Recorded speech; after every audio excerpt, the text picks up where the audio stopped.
7일 청소년 2부 예배를 시작하도록 하겠습니다.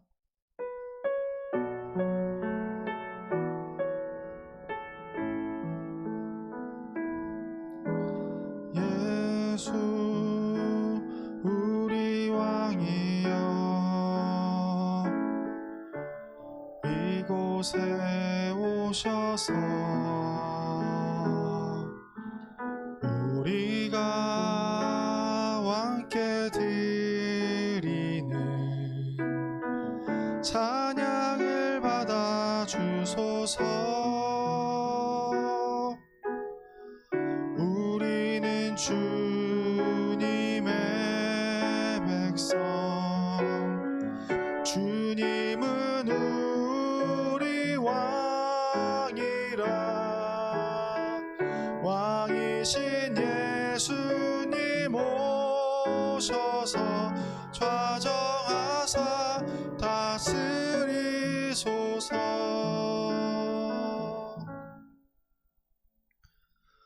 온 땅이여 여호와께 즐거운 찬송을 부를지어다. 아멘.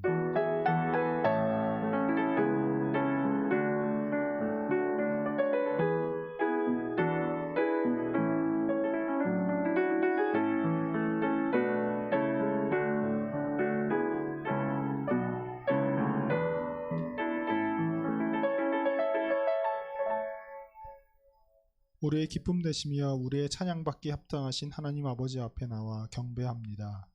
언제나 우리를 사랑하시고 돌보시어 오늘도 주님의 전에 불러주시니 참으로 감사를 드립니다. 하나님을 향한 우리의 마음과 입술의 고백을 주님께서 기쁘게 받아주시고 홀로 영광 받아 주시옵소서. 예수님의 이름으로 기원하옵나이다. 아멘. 나는 전능하신 아버지 하나님 천지의 창조주를 믿습니다. 나는 그의 유일하신 아들 우리 주 예수 그리스도를 믿습니다. 그는 성령으로 잉태되어 동정녀 마리아에게서 나시고 본디오 빌라도에게 고난을 받아 십자가에 못 박혀 죽으시고 장사된 지 사흘 만에 죽은 자 가운데서 다시 살아나셨으며 하늘에 오르시어 전능하신 아버지 하나님 우편에 앉아 계시다가 거기로부터 살아있는 자와 죽은 자를 심판하러 오십니다. 나는 성령을 믿으며 거룩한 공교회와 성도의 교제와 죄를 용서받는 것과 몸의 부활과 영생을 믿습니다. 아멘. 우리 이 시간 영광 받으신 주님을 함께 찬양하도록 하겠습니다.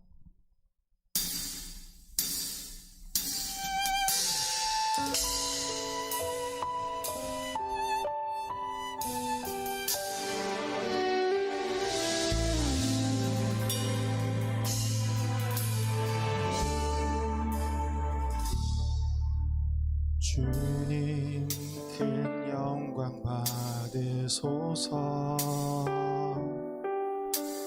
홀로 찬양 받으소서. 모든 이름 위에 뛰어난 그 이름 온 땅과 하늘이 다 찬양해.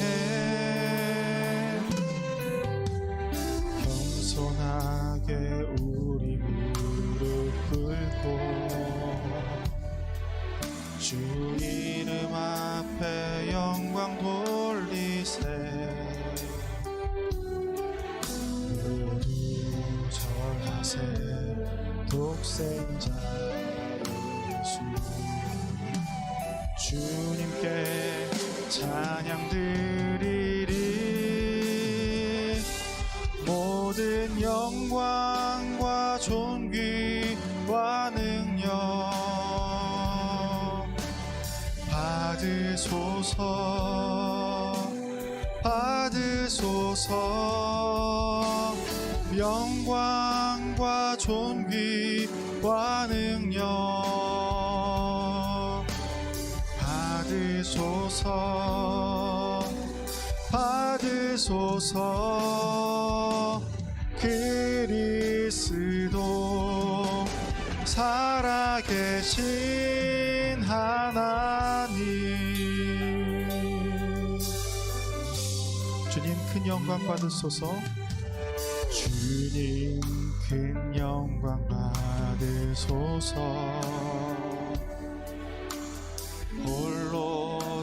찬양 받으소서.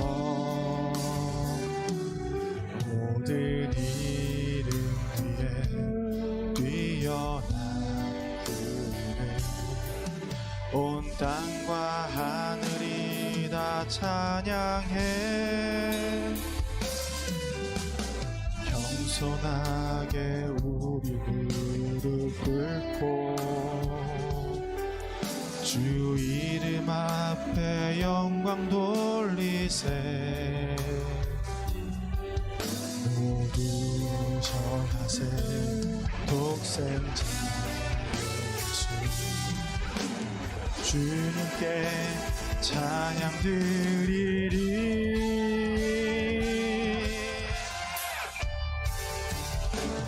모든 영광과 존귀와 능력 받으소서. 받으소서. 영광과 존귀와 능력 받으소서. 받으소서. 그리스도 살아계신 하나님, 모든 영광과 존귀와 능력 받으소서. 받으소서. 영광과 존귀와 능력 받으소서. 받으소서. 그리스도 살아계신 하나님, 그리스도 살아계신 하나님.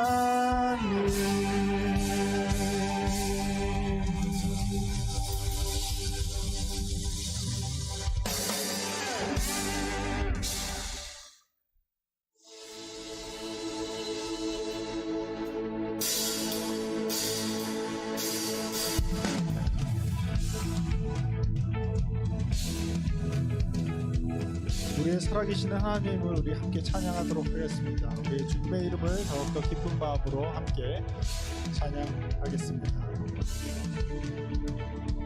주 이름 찬양. 주 이름 찬양. 풍요의 강물 흐르는 고요한 방에 살 때에 주님 찬양해. 주 이름 찬양. 거칠은 광야와 같은 이제 길 걸어갈 때도 주 이름 찬양.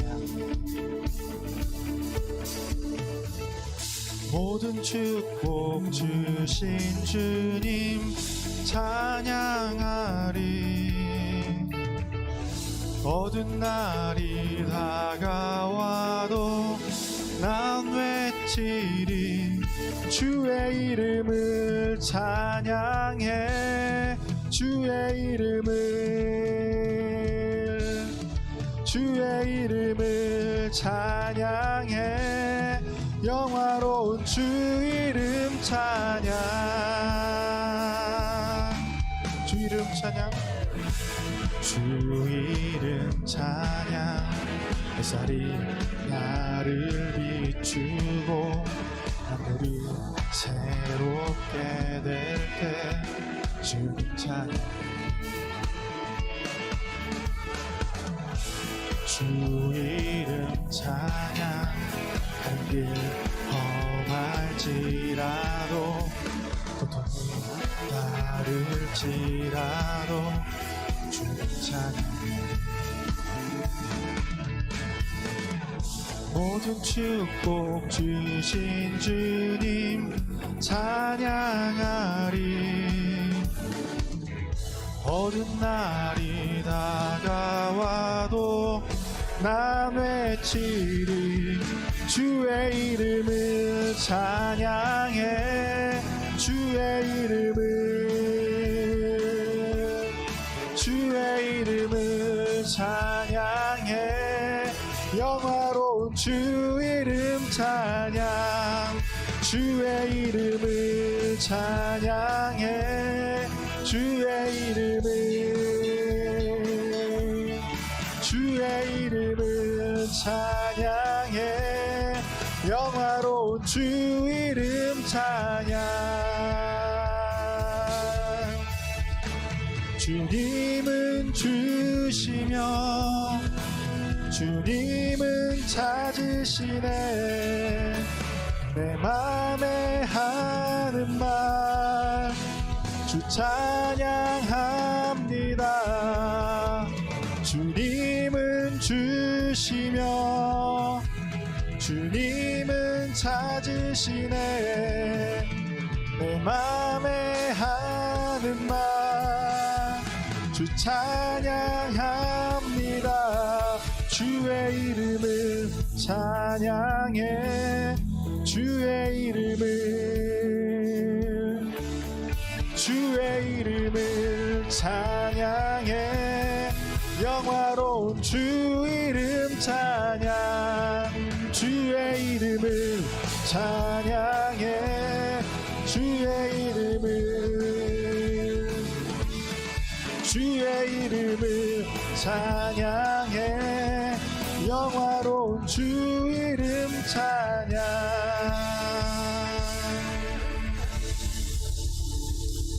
아멘.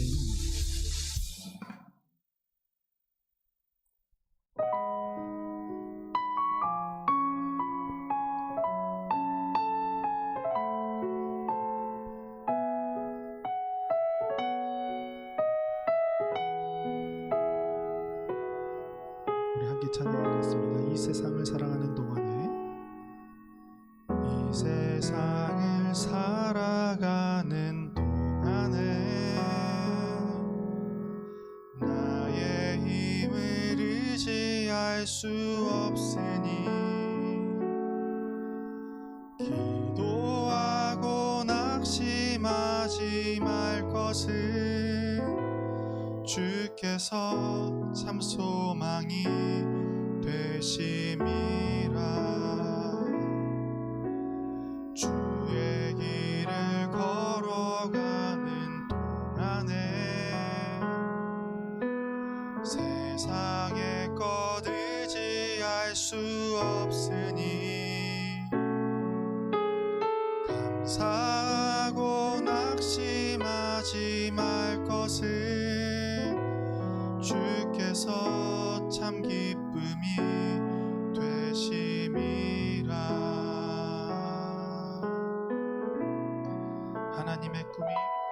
하나님의 꿈이 나의 비전이 되고 예수님의 성품이 나의 인격이 되고 성령님의 권능이 나의 능력이 되길 원하고 바라고 기도합니다.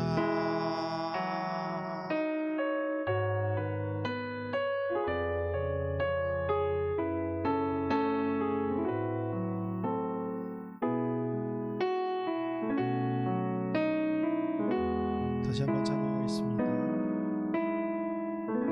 이 세상을 사랑하는 동안에 이 세상을 살아가는 동안에 나의 힘을 의지할 수 없으니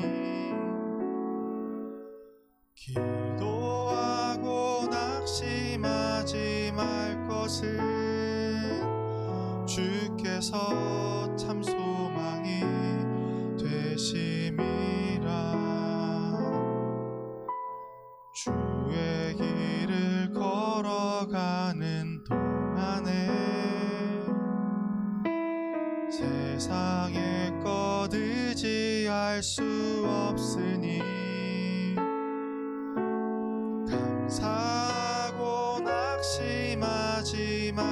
것은 주께서 참 기쁨이 되심이라.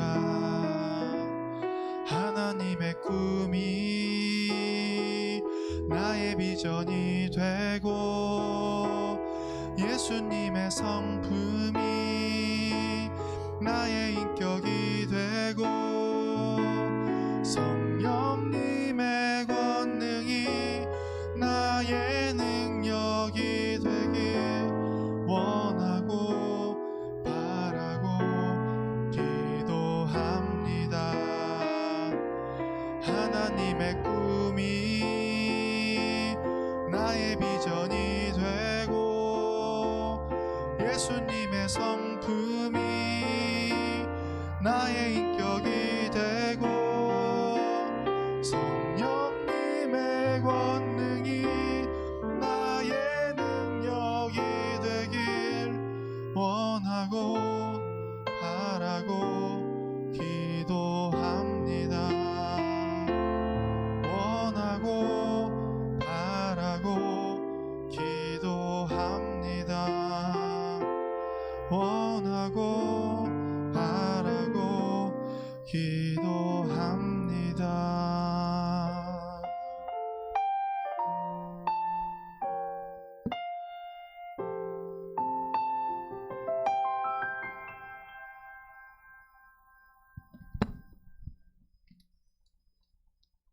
지혜와 권능이 하나님께 있고 부활과 명철이 주님께 속하였으며 주님께서 그치게 하신즉 곧 마르고 물을 내신즉 곧 땅이 뒤집힌다고 하셨습니다. 어지러운 세상에서 항상 하나님의 거룩한 권능과 치유와 은혜를 경험하게 해주신 주님께 감사드립니다. 주님, 어려웠던 2020년을 뒤로하고 2021년 한 해에는 물이 바다 덮음같이 하나님의 은혜의 물결이 우리 온 세상에 가득하기를 기도합니다. 우리 청소년 2부 모든 학생들에게 그 부흥의 성령을 경험하며 말씀으로 삶을 배우고 실천하는 우리 청소년 2부가 되기를 기도합니다. 힘들 때 위로하고 낙담될 때 주님을 더 의지하고 좋은 일 가득할 때 축복해 주는 우리 고등부 학생들이 되게 해주시고 우리 선생님들의 헌신도 기도드립니다. 말씀을 전하시는 전도사님을 통해 우리 신앙이 마중물이 되고 그 물이 세상을 뒤덮는 기초가 되게 해 주시옵소서. 다시 한번 모든 청소년 2부 학생들에게 하나님의 위로와 축복이 함께 하기를 기도하며 이 모든 말씀 우리 주 예수 그리스도 이름으로 기도드리옵나이다. 아멘.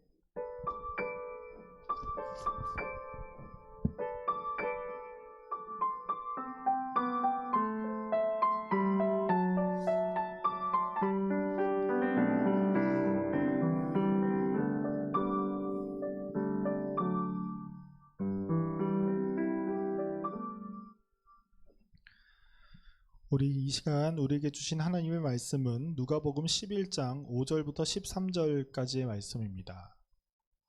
신약성경 누가복음 11장 5절부터 13절까지의 말씀입니다. 우리 이 시간 제가 누가복음 11장 5절부터 13절까지의 말씀을 봉독하도록 하겠습니다. 또 이르시되 너희 중에 누가 벗이 있는데 밤중에 그에게 가서 말하기를 벗이여 떡 세 덩이를 내게 구워달라.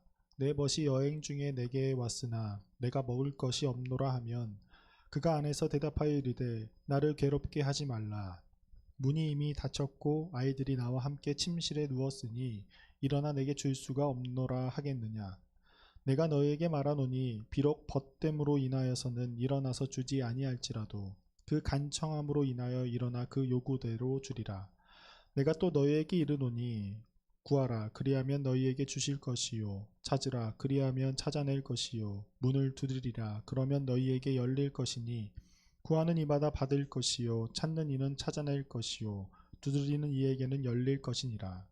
너희 중에 아버지 된 자로서 누가 아들이 생선을 달라 하는데 생선 대신에 뱀을 주며 알을 달라 하는데 정갈을 주겠느냐.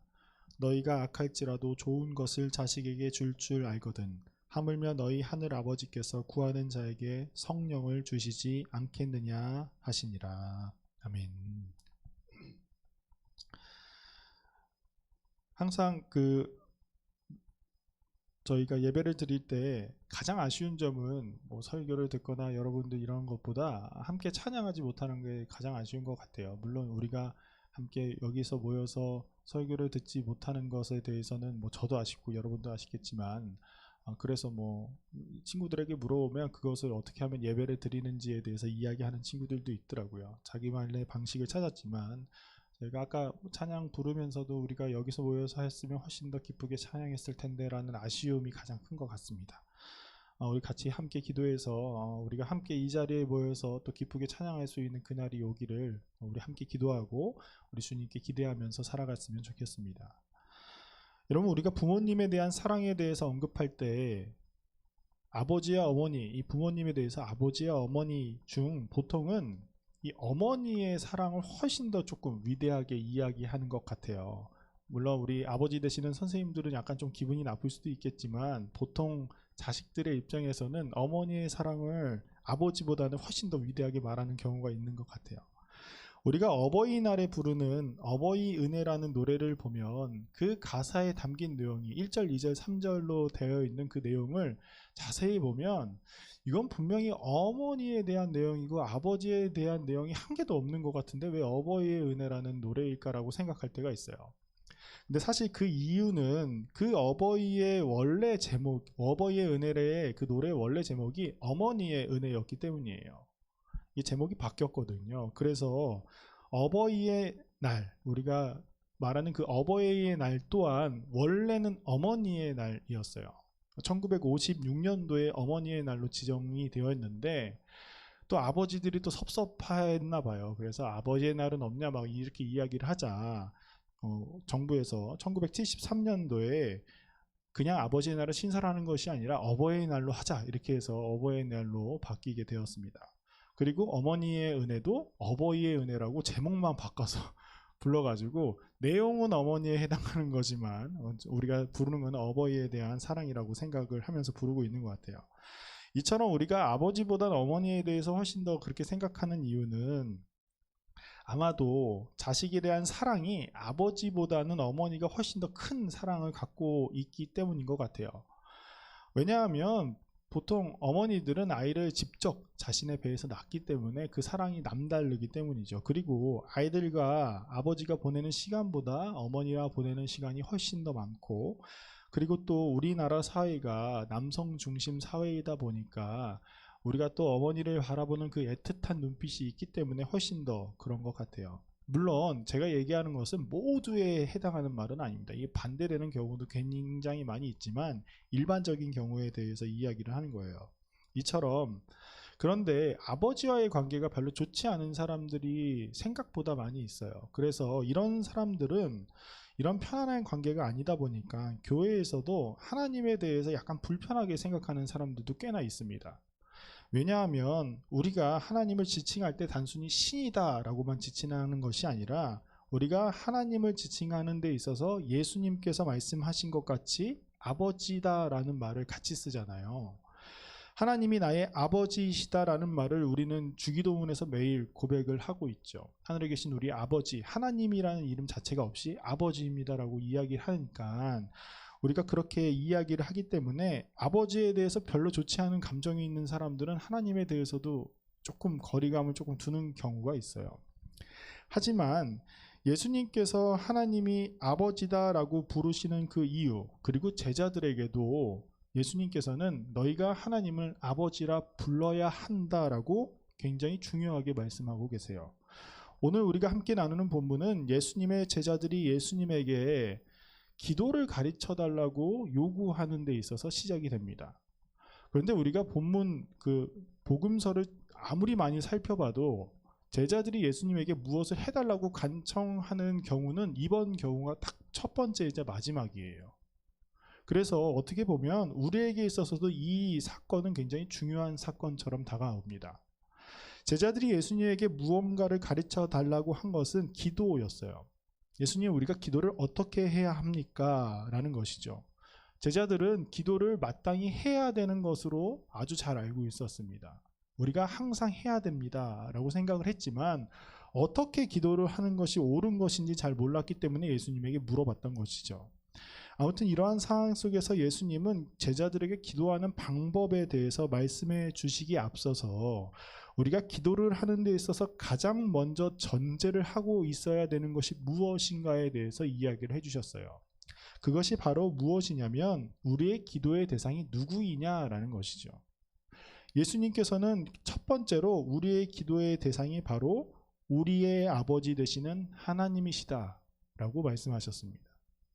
그냥 하나님이시다라고 한 것이 아니라 아버지 되시는 하나님, 이것을 우리에게 알려주셨어요.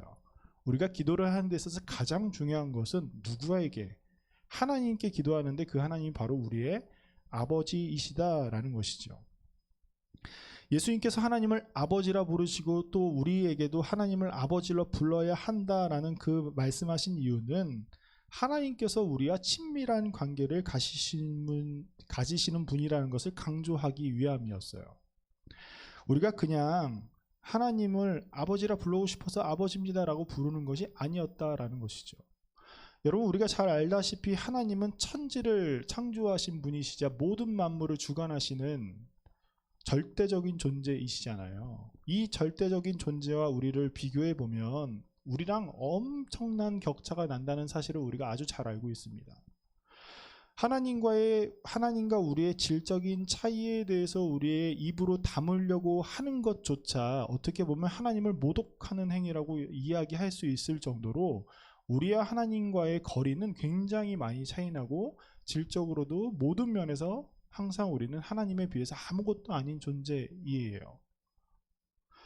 그래서 유대인들은 하나님을 언급할 때 직접적인 이름을 이야기하지 않습니다. 마치 해리포터를 우리가 보면, 소설책이나 영화를 보면 거기에 볼드모트가 등장하는데 볼드모트라는 이름을 직접 부르지 않잖아요. 사람들이 기억하면 그래요. 그 사람이나 이름을 말해서는 안 되는 자, 뭐 이런 식으로 얘기를 대신 하고 있어요.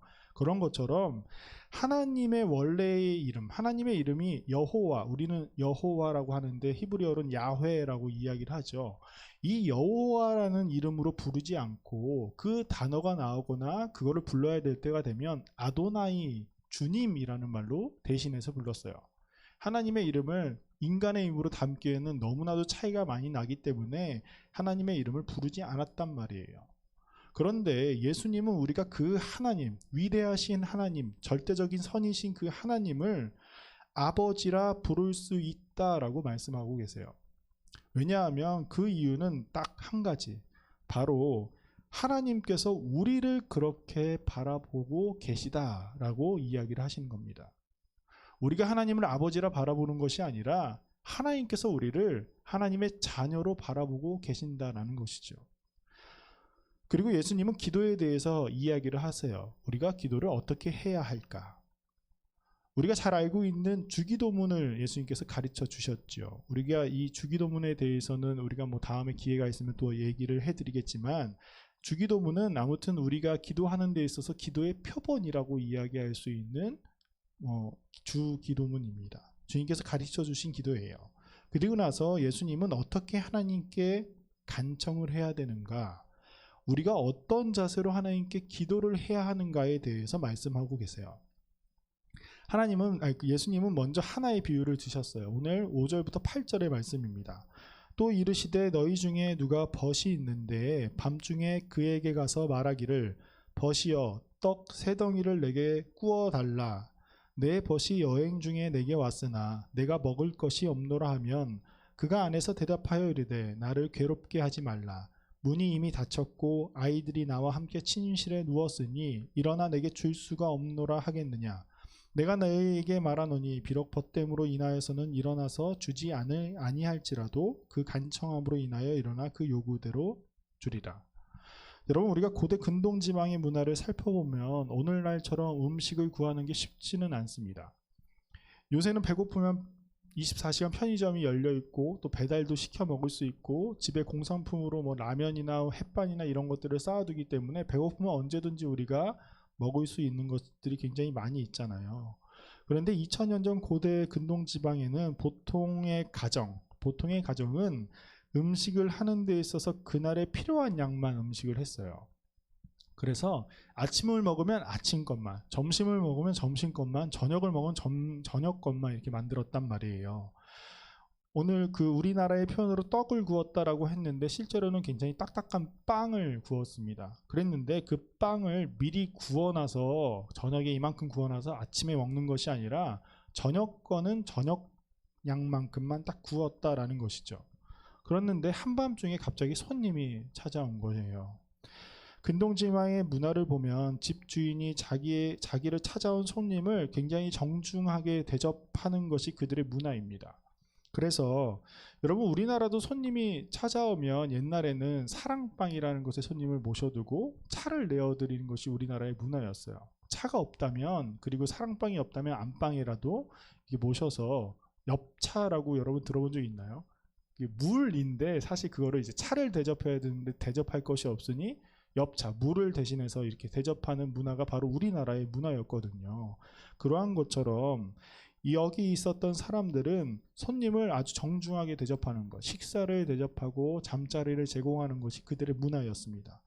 그런데 그 손님이 아주 갑작스럽게 찾아왔고 심지어는 한밤중에 찾아왔어요. 그래서 집주인은 두 가지의 선택을 할 수밖에 없는 상황이 되었습니다. 첫 번째는 아마도 그 시간에 자고 있겠지만 떡을 조금 구워 놓을 만한 그 집을 찾아가서 문을 두드려서 떡을 달라고 빌려달라고 요청하는 거였고, 다른 하나는 이웃을 귀찮게 하지 않고 차라리 내가 손님 대접을 잘 못했다라는 소문이 나게 하는, 그렇게 비난을 받는 경우였죠.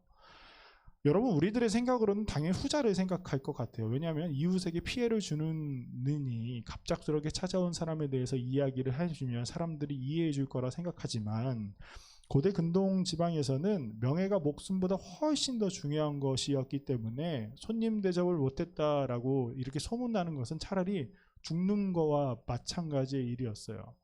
그렇기 때문에 여기 있었던 사람들, 예수님의 말씀을 들었던 사람들은 후자가 아닌 당연히 전자를 선택할 것이다 라고 생각을 했어요. 그래서 이러한 상황에 나와서 이웃에게 떡을 구하러 가게 됩니다. 그랬는데 여러분, 이웃에게 요구를 하는 것은 굉장히 쉽지 않은 상황이었어요. 왜냐하면 그때 당시의 집은 오늘날로 따지면 원룸 같은 구조였어요. 방이 딱 하나밖에 없는 구조. 그래서 그 방에서 온 가족이 하나의 침대에서 같이 자고 있었다라고 생각하면 돼요. 그래서 누군가를 깨우면 온 가족이 다 일어나야 되는 상황이었거든요. 그래서 이웃에게 가서 떡을 달라고 하면 자고 있던 온 가족을 깨우게 되는 상황이었습니다. 그래서 예수님은 이 비유에 대해서 이렇게 말씀하고 계시는 거예요. 너희 가운데 누군가 대단한 용기를 가지고 한밤중에 이웃에게 가서 집 주인과 그의 온 가족을 깨우고 있을지도 없을지도 모를 그 떡을 빌려달라고 요청할 수 있는 사람이 누가 있느냐. 여러분, 그런 상황이 되려면 굉장한 용기를 가져야 되잖아요. 여러분, 제가 가끔씩 집에 들어갈 때, 가끔 들어간다는 게 이제 항상 들어가지만 가끔의 상황을 얘기하는 거예요. 가끔씩 집에 들어갈 때 가슴이 철렁철렁 내려앉을 때가 있어요. 그게 뭐냐면 아이가 낮잠을 자고 있을 때예요. 삑삑삑삑 하고 문을 딱 열었는데 침대에 있었던 아이가 갑자기 일어나거나 이런 상황이 되면 다시 그 문을 닫고 나가고 싶을 때가 종종 있어요. 왜냐하면 아이가 낮잠을 자는 시간은 부모님들에게 있어서 자기 자신을 찾을 수 있는 굉장히 보너스 같은 시간이거든요. 그래서 그 아이의 단잠을 깨우는 것은 그 부모에게 굉장히 힘든 일을 다시 주는 일입니다.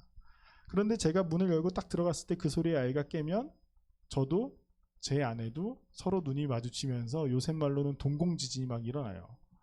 굉장히 곤란한 상황이 되는 거죠. 그러니까 제가 다시 문을 닫고 나가고 싶은 마음이 굴뚝 같다라는 것이죠. 아무튼 가족들의 단잠을 깨우는 건 예나 지금이나 참으로 굉장히 어려운 일입니다.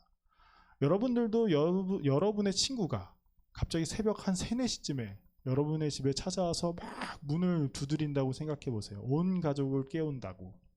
그래서 문을 딱 열었더니 갑자기 그 친구가 내가 배고파서 그러는데 라면 2개만 좀 빌려줄래?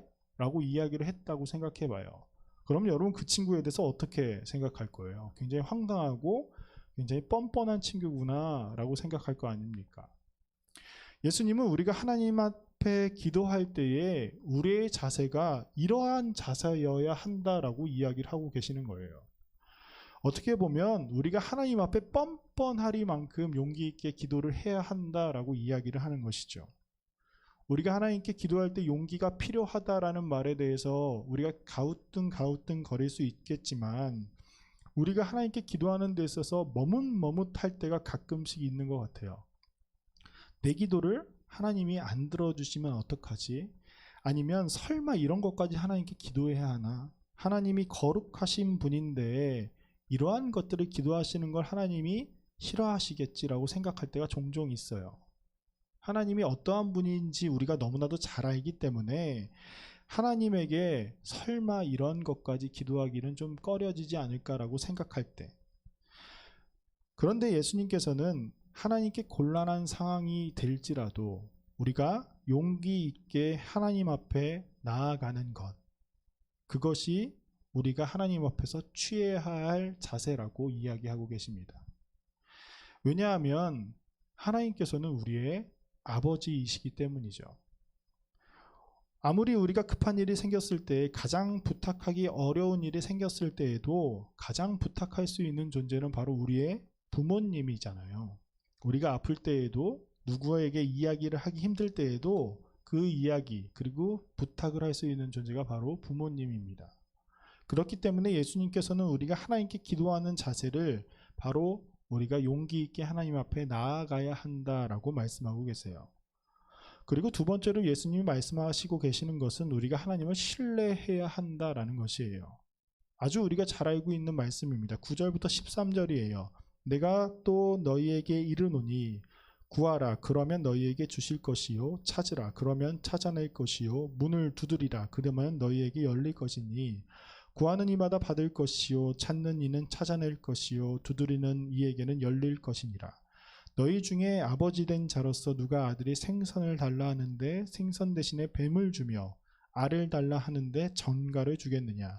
너희가 악할지라도 좋은 것을 자식에게 줄 줄 알거든. 하물며 너희 하늘 아버지께서 구하는 자에게 성령을 주시지 않겠느냐 하시니라. 예수님은 기도를 어떻게 해야 합니까? 라고 질문한 이 제자들에게 구하라, 찾으라, 두드리라 라고 이야기하십니다. 그리고 하나님께 간구하라고 말씀하세요. 구한다라는 것은 우리가 하나님께 계속해서 기도를 하라라는 말씀입니다. 우리가 용기 있게 하나님께 계속 구해야 한다라고 이야기하는 것이죠. 기도하고 있는데 주저하지 않고 언제 하느냐에 대해서는 항상 우리가 하나님께 구해야 한다라고 말씀하고 계세요. 그리고 이 찾는다라는 것은 우리가 끊임없이 항상 기도를 하는 데 있어서 먼저 해야 할 일은 바로 하나님과 하나님의 그 뜻을 추구하는 것이 필요하다라는 것이죠.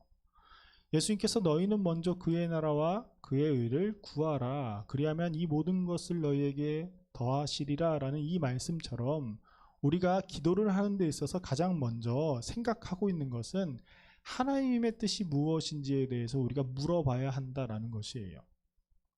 우리가 기도하는 데 있어서 우리가 원하는 것들이 있을 텐데 우리가 거기에 대해서 하나님의 뜻대로 되기를 원합니다 라고 그런 말들이 꼭 필요하다라는 것이죠. 예수님께서도 겟세마네에서 십자가에 달리시기 전에 이 잔을 내게서 떠나게 하옵소서 라고 기도하셨어요. 하지만 그 뒤에 내 뜻이 아닌 아버지의 뜻대로 하기를 원합니다 라고 기도한 것처럼 우리의 기도 또한 하나님 보시기에 조금 안 맞는 것 같지만 그렇게 기도를 용기 있게 하고 그 뒤에 하나님께서 좋은 뜻으로 인도해 주십시오라고 기도하는 것, 그것이 바로 우리가 기도할 때 찾는 것입니다. 그리고 나서 두드리라 라고 이야기하셨어요. 그것은 우리가 하나님께 기도하고 하나님의 뜻을 찾아 하나님 나라의 문을 계속해서 두드린다면 하나님의 나라가 우리에게 열릴 것이다 라고 예수님께서 이야기를 하고 계세요.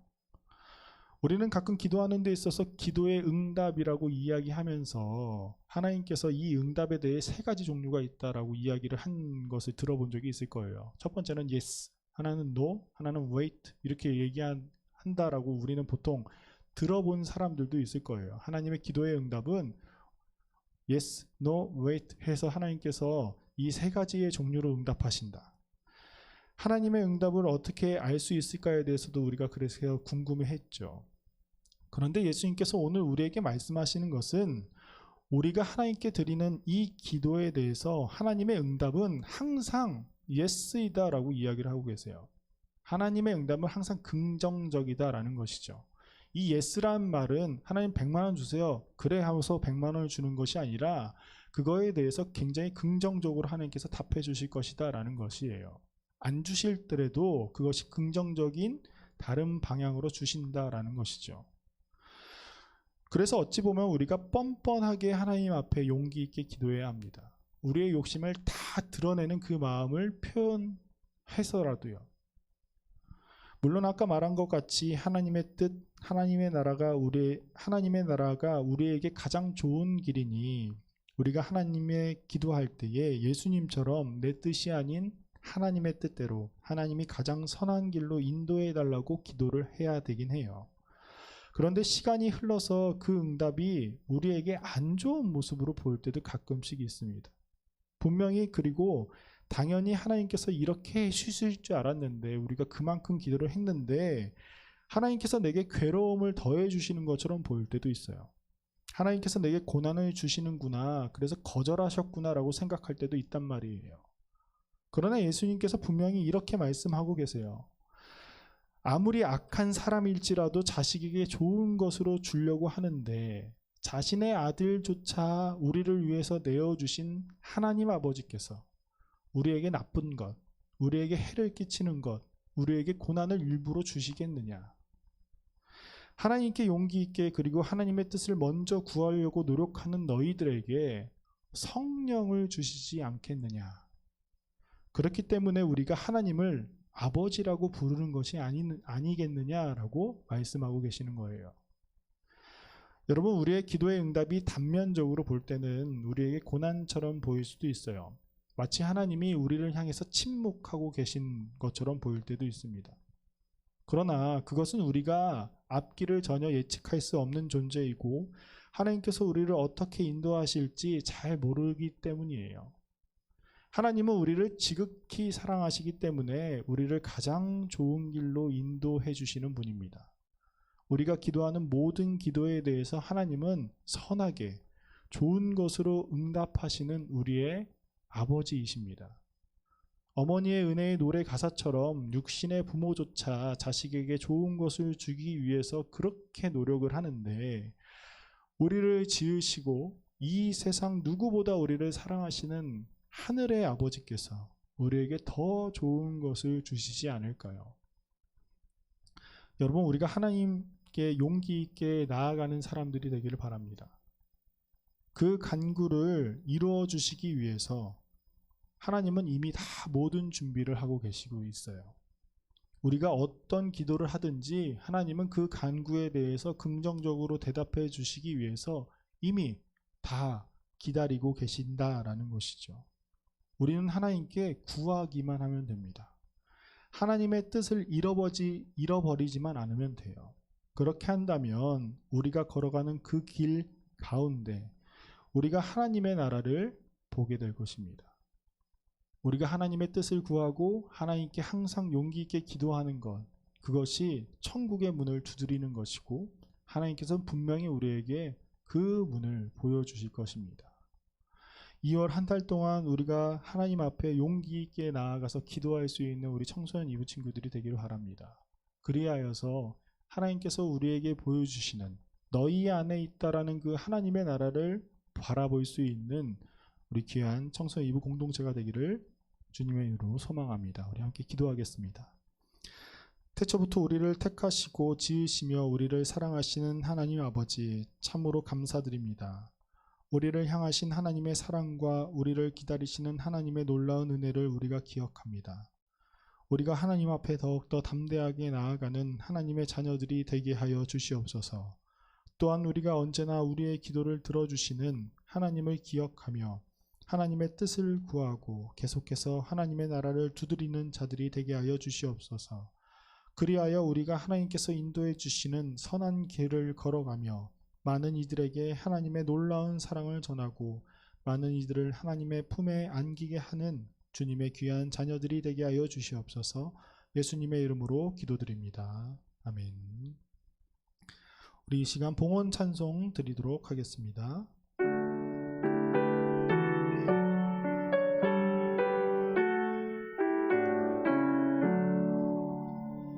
내게 있는 모든 것을 아낌없이 드리네.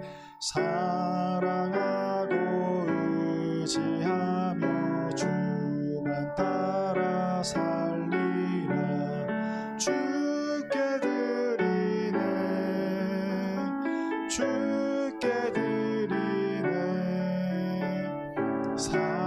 사랑하는 구주 앞에 모두 드리네. 사랑의 하나님, 오늘도 부족한 우리들을 주님 앞에 이끌어 주시어 주님께 예배드리게 하심에 참 감사를 드립니다. 함께 예배하는 주님의 자녀들에게 하나님께서 항상 은혜를 베풀어 주시옵고 우리의 간구를 주님께서 들어주사 우리가 하나님의 그 나라를 경험하며 기쁨의 날을 보내게 하여 주시옵소서. 주님을 기억하며 봉헌 드리는 손길들이 있습니다. 모든 것이 주님으로부터 왔음을 우리가 고백하며 이 시간 봉헌하오니 우리가 다른 것보다 오직 하나님만을 의지하는 믿음을 허락하여 주시고 주님께서 보여주시는 그 생명의 길을 걸어가는 기쁨을 누리며 살아가게 하여 주시옵소서. 감사드리며 예수님의 이름으로 기도드립니다. 아멘. 우리 이 시간 함께 기도하고 싶은 것은 우리 이번 달 마지막 주 금요일에 겨울 신앙 수련회가 있습니다. 우리 온라인으로 진행되는 겨울 신앙 수련회인데 우리 겨울 신앙 수련회를 위해서 함께 기도했으면 좋겠어요. 우리가 지난 겨울 신앙 수련회는 함께 모여서 드렸지만 아쉽게도 여름에 이어서 겨울까지도 온라인으로밖에 드리지 못하게 되었습니다. 잘 준비하고 참여하는 모든 사람들에게도 동일한 은혜가 우리가 모여서 함께 드리는 그 은혜만큼 더 큰 은혜가 있게 해달라고 우리 이 시간 함께 겨울 신앙 수련을 위해서 함께 기도하겠습니다. 사랑하는 하나님 아버지 감사합니다. 하나님, 코로나 상황으로 인해서 우리가 함께 모여서 수련회를 하지 못하고 우리가 어쩌다 보니 온라인으로서 서로 각자의 저소에서 모이지 못하고 따로따로 흩어져서 수련회를 드리게 됩니다. 준비하는 그 손길도 주님께서 기억하여 주시옵고 또한 참여하는 그 손길들도 주님께서 언제나 기억하여 주시옵소서. 우리가 비록 몸은 흩어져 있지만 마음은 더욱더 가까이 하고 우리가 하나로 연결되어서 그것으로 인해 더욱더 풍성한 그리고 하나님의 은혜가 가득한 수련회가 될 수 있도록 주님께서 인도하여 주시옵소서. 하나님, 이 코로나 상황을 속히 회복하여 주시옵소서.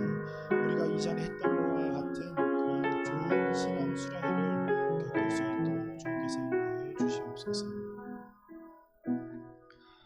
사랑의 하나님, 이 시간 겨울 신앙 수련회를 위해서 기도드립니다. 작년 겨울 신앙 수련회는 우리가 항상 그랬던 것처럼 함께 모여 하나님을 찬양하고 기도하며 하나님의 말씀을 듣고 공동체의 사랑을 나누었습니다. 하지만 코로나 바이러스로 인해 함께 모여 하나님을 찬양하지도 기도하지도 사랑을 나누지도 못했습니다. 하나님, 올 겨울 신앙 수련회도 비록 우리가 함께 모이지 못하지만 그럼에도 불구하고 그 안에서 하나님의 사랑과 우리 공동체의 사랑을 더욱더 나누며 하나님을 기쁘게 찬양하고 기도하는 귀한 수련회가 되게 하여 주시옵소서.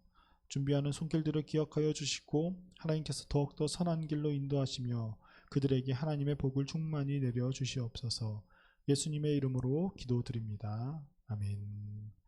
하늘에 계신 우리 아버지, 아버지의 이름을 거룩하게 하시며 아버지의 나라가 오게 하시며 아버지의 뜻이 하늘에서와 같이 땅에서도 이루어지게 하소서.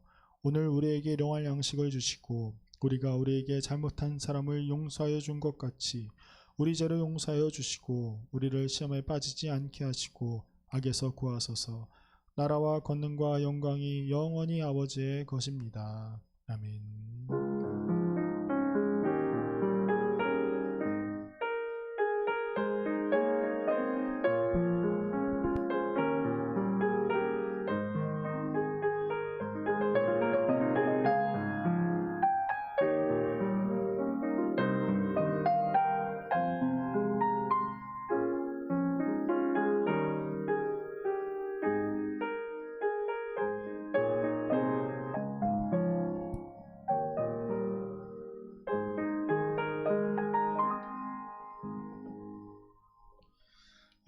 광고 말씀드리도록 하겠습니다.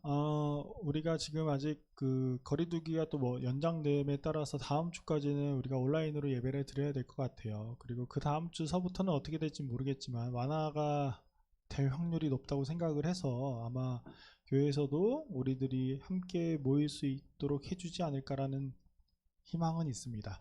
여러분들 그래서 다음 주까지는 우리가 함께 모이진 못하지만 온라인으로서 함께 같은 시간에 예배를 드렸으면 좋겠습니다. 여러분 우리가 비록 몸은 떨어져 있지만 예배가 공예배라고 이야기하는 것은 함께 예배를 드리기 때문이에요. 우리가 어느 장소에 있든지 우리가 19시 30분에 우리 유튜브에서 같이 같은 시간에 예배를 드린다라고 생각을 해주시고 예배 시간을 꼭 지켜서 함께 예배를 드리는 청소년 이부 공동체가 되었으면 좋겠습니다. 그리고 사순절이 다음 주 수요일부터예요. 그래서 다음 주에도 또 광고하겠지만 사순절에 우리가 캠페인을 좀 준비했어요. 교육위원회 전체적으로 캠페인을 준비를 했는데 그 화면을 보시면 그 포스터가 나갑니다. 앞뒤로 되어 있는 포스터가 여러분의 집으로 다 발송이 될 것이고 조그만한 그 마그네틱 이 여러분에게 배송돼서 여러분들이 이거를 요새는 냉장고에 잘 안 붙더라고요. 그래서 냉장고 아니면 뭐 철판 같은 데다 이렇게 잘 붙여놔서 우리가 한 주 동안 첫 번째 주에는 험한 말 하지 않기 해서 하지 않는 것, 그리고 그 대신에 험한 말 하지 않는 대신에 우리가 다른 사람을 축복하고 좀 칭찬해 주는 것, 우리가 예수님 안에서 그런 것들을 좀 지키면서 한 주를 좀 보내고자 합니다. 그래서 이렇게 6주간의 캠페인이 있어요. 그래서 이것은 개인적으로 하는 것이 아니라 여러분 가정이 함께 했으면 좋겠어요. 그래서 우리가 개인적으로 여러분에게 소포를 보내지 않고 가정마다 소포를 보낼 예정입니다. 그래서 여러분들 그렇게 아셨으면 참 감사하겠습니다. 그리고 두 번째 광고는 우리가 아까 얘기한 것처럼 수련회 광고입니다. 겨울신앙 수련회가 이번 달 마지막 주 금요일에 있습니다. 우리가 그리스도와 연결된 우리라는 2월 26일 날 저녁 9시에 진행될 예정이에요. 우리가 유튜브에서 진행될 예정인데 여러분 그 온라인이라고 해서 그날 그냥 들어가면 되겠지 하지 말고 이 참가자가 꼭 필요하거든요. 우리가 참가자들에게 또 선물도 주고 그 다음에 또 어떤 게임을 통해서 여러분들 또 선물도 줄 예정이니까 여러분들 이런 말 하기 좀 그렇지만 선물 때문이라도 여러분 참여하고 싶을걸요 라는 생각으로 우리가 선물을 드리니까 여러분들 그렇게 아시고, 우리가 또 청소년 1, 2부가 예수님과 연결된 또 우리 청소년 1, 2부 공동체다라는 주제로 우리 함께 이야기를 나눠보고자 합니다. 여러분들 그렇게 아시고 그 시간에 웬만하면 미리 얘기한 거니까 시간을 잘 비워두시고 여러분들 다음 주부터 신청자를 받을 예정입니다. 신청하면 여러분들에게, 신청한 사람들에게 참여 방법, 방식, 어떻게 진행되는지에 대해서 모든 일정들, 그런 것들을 문자로 보낼 예정이니까 여러분들 꼭 참가하시는 분들은 선생님을 통해서라도 그 여러분 핸드폰 번호를 통해서 저희에게 다 연락을 주셨으면 감사하겠습니다.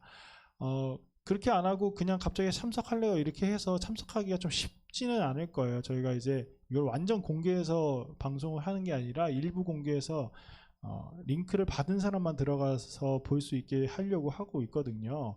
그러니까 여러분들 좀 우리 안에서의 그 멤버십을 이야기하고자 하려고 하니까 여러분들 그렇게 이해하시고 꼭 참가하실 분들은 여러분들 다음 주부터 참가한다고 연락을 꼭 주셨으면 감사하겠습니다. 그럼 여러분 또 한 주간도 잘 지내시고 다음 주에 또 온라인 예배 때 우리 9시 반에 또 함께 모여서 예배하는 우리 예배 공동체가 되었으면 좋겠습니다. 여기서 이야기하는 친구들이 거의 없지만 그래도 이 안에서라도 함께 라이브로 좀 잠깐이라도 이야기할 수 있는 우리 친구들이 되었으면 좋겠어요. 여러분 그러면 다음 주에도 우리 온라인 예배 때 보도록 하겠습니다. 여러분 다음 주에 만나요. 안녕.